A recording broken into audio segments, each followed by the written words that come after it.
ခုရောက်နေရတော့Bishop Fan ဖြစ်ပါတယ် Bishop Fan ဒါတော့ Bishop Fan ရဲ့ပိုင်ရှင်ကြီးကိုသားလေးဖြစ်ပါတယ်ဆက်လက်ဆိုင်နေပါကိုတော့ဒါပါတနာပိုင်ရှင်မှာဆက်လက်ဆိုင်နေပါတယ်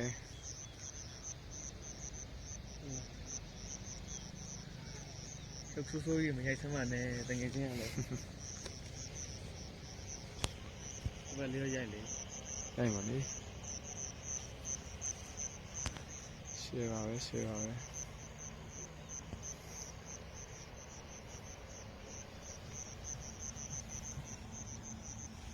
ငြိမ်လိုက်လားအိုးဖိုက်တယ်လေကျွန်တော်ရ